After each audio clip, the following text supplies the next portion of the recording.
Hey guys, it's Jarrett here with Gabriel Mann, star of Revenge at the Fix Gym, where all the guys have been working out lately because there is mucho shirtlessness in the sexiest season of Revenge ever.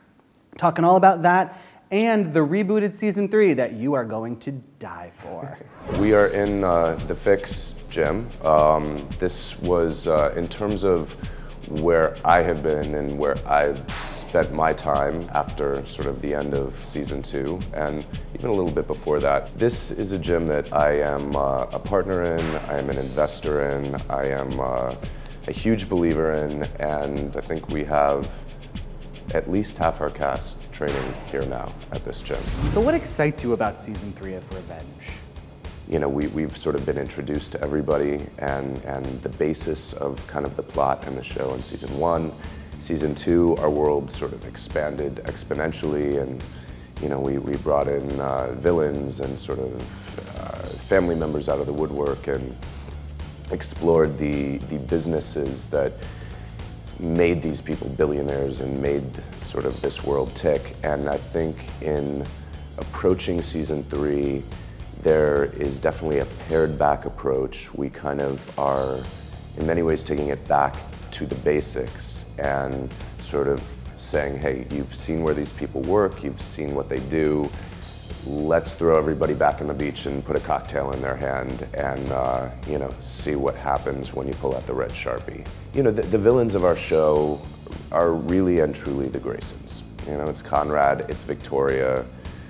You know, I mean, Daniel and Charlotte are a little more ambiguous. I think as the show rolls along, you're going to, well, this season, Charlotte, you're going to definitely see a different Charlotte this year. And Daniel, he's deeply embedded in, you know, he's a conflicted guy. He's got issues, he sort of veers dark, he goes lighter, he veers dark. But, you know, again, I think that's what people have come to enjoy about the show, is that there is no one thing or another. It's always variations, shades, 50 Shades of Revenge. Nolan is highly motivated to jump back into everything that he left behind and that he has been, you know, sort of when he's been behind bars. And so I think what's interesting is to see how the experience of being in jail affected him, how everything that's happened in prior seasons has started to evolve him, and what he's going to do with that motivation and the things that you know, he comes out of prison. He's just off to the races. I think coming into season 3, it's not anything he's looking for, but generally the things that you don't look for come and punch you right in the face. So I would say probably sooner than later we are going to see something, some complication, some romantic something or other come creeping.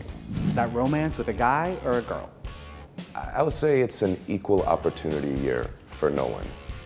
I'll put it that way. Look, the way that the plot and the character interactions roll out, I would be remiss to spoil the way that this comes together, because this year is incredibly tightly plotted. It's very clever, and it's incredibly satisfying to watch how everything unfolds.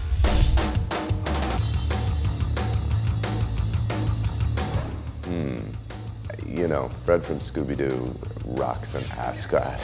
He can rock that ascot. I think Nolan's rocking a little bit more of a South of France Riviera ascot, whereas Freddy Scooby-Doo was kind of like the full, like Thurston Howell III ascot. Yeah, we're not rocking a Thurston Howell III on Gilligan's Island quite so much. I'm not saying I wouldn't. I do like that look too, and I'm always about a good homage to some of these classic TV characters. So, yeah.